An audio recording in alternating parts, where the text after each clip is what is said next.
ತ್ರಿವರ್ಣ ಸ್ಪೆಷಲ್ಗೆ ಸ್ವಾಗತ. ನಾನು ಉಮರ್ ಫಾರೂಕ್. ಅವತ್ತು ಭೀಕರ ಆಕ್ಸಿಡೆಂಟ್ ಆಗಿರುತ್ತೆ.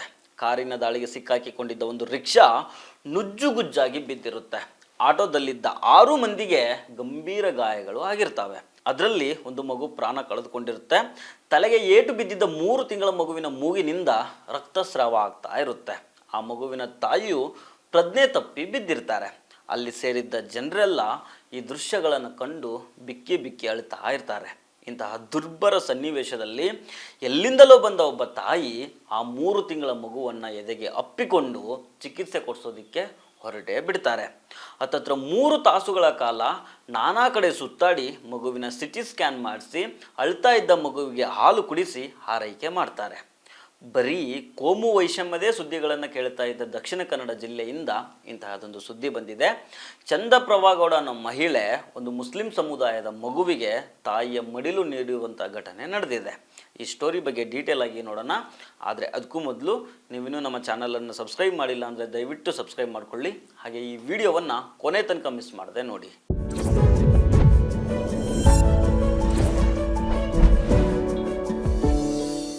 ಅವತ್ತು ತಾರೀಕು ಬಂದು ನವೆಂಬರ್ 1 ಶನಿವಾರ ಸಂಜೆ 4:15 ಸುಮಾರಿಗೆ ಪುತ್ತೂರು ಸಮೀಪದ ಪರ್ಪುಂಜ ಅನ್ನೋ ಊರಿನ ಬಳಿ ರಿಕ್ಷಾ ಮತ್ತು ಕಾರು ಪರಸ್ಪರ ಡಿಕ್ಕಿಯಾಗಿ ರಿಕ್ಷಾದಲ್ಲಿದ್ದ 4.5 ವರ್ಷದ ಶಜ್ವಾ ಫಾತಿಮಾ ಅನ್ನೋ ಮಗು ಸ್ಥಳದಲ್ಲೇ ಪ್ರಾಣ ಕಳೆದುಕೊಂಡಿರುತ್ತೆ.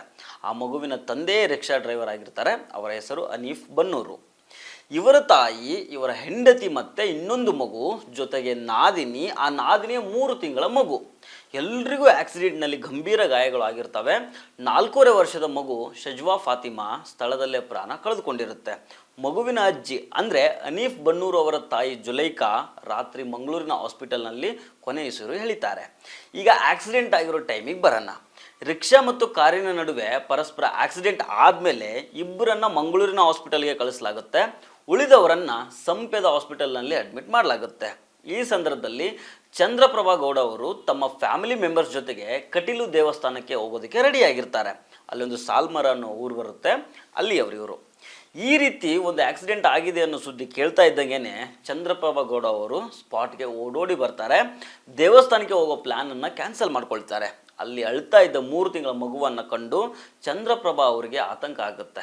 ಹಾಸ್ಪಿಟಲ್ನಲ್ಲಿ ಆ ಮಗುವಿನ ತಾಯಿ ICUನಲ್ಲಿ ಇರ್ತಾರೆ. ಈ ಕಡೆ ಮಗು ಅಳ್ತಾ ಇದೆ.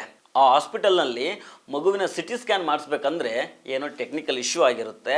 ಹೀಗಾಗಿ ಇದನ್ನೆಲ್ಲ ಅಬ್ಸರ್ವ್ ಮಾಡಿದ ಚಂದ್ರಪ್ರಭಾ ಅವರು ಮಗುವನ್ನು ಎದೆಗೆ ಉಚ್ಕೊಂಡು ಆಂಬುಲೆನ್ಸ್ ಹತ್ಕೊಳ್ತಾರೆ.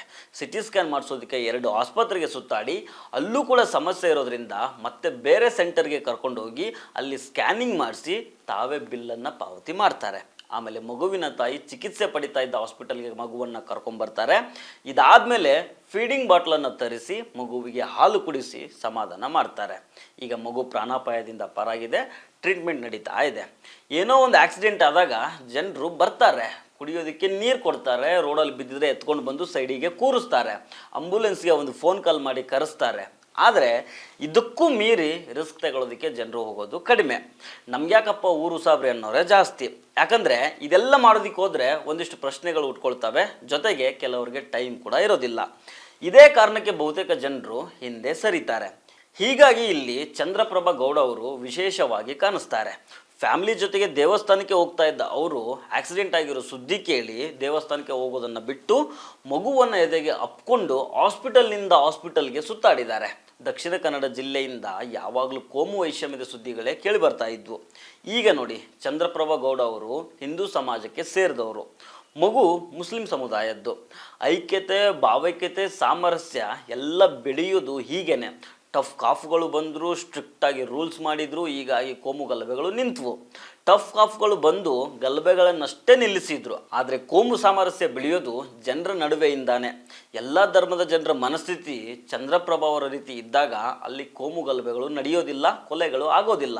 ಬದಲಾಗಿ ಪ್ರೀತಿ, ಸೌಹಾರ್ದತೆ ಹೆಚ್ಚಾಗ್ತಾ ಹೋಗ್ತದೆ. ಸೊ ಫ್ರೆಂಡ್ಸ್, ಇದು ಇವತ್ತಿನ ತ್ರಿವರ್ಣ ಸ್ಪೆಷಲ್. ಮತ್ತೆ ಭೇಟಿ ಆಗ್ತಿರೋಣ. ನಮಸ್ಕಾರ.